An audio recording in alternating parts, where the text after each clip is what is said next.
Well, Sean, we talked about a lot of stuff today, and we briefly hit on the Chris Wallace interview. But something that we didn't talk about is how much Chris Wallace actually pushed back on the president in several instances.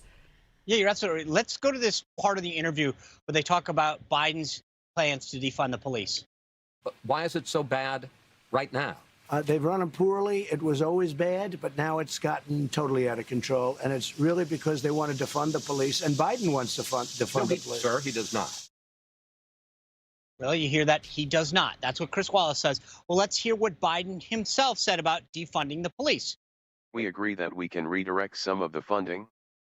Yes, absolutely.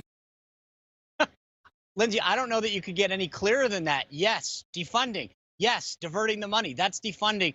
I don't know how much clearer Biden could have been. I know he's probably tried to walk it back then, but that wasn't Chris Wallace's job there to clean it up for Joe Biden. Joe Biden made his position clear. President Trump is making it clear what his position is and that what Joe Biden's is and the contrast between the two. That's not the job of the interviewer.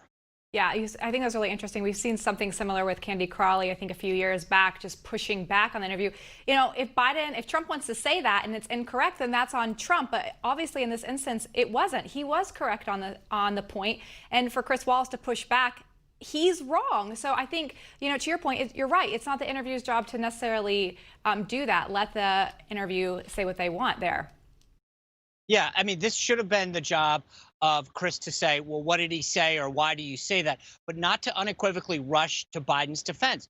This is the problem with so many folks in the media, is that their job right now is to get involved and to make it very clear that they are advocating for one position or another. And that's where we're seeing a breakdown now.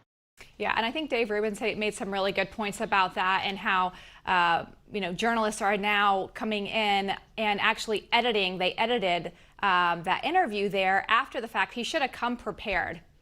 That's right.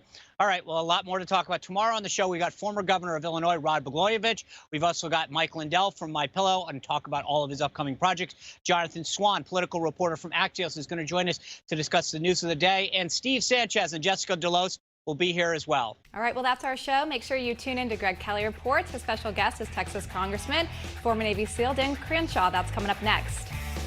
Thanks for being part of our company. Hope to see you tomorrow.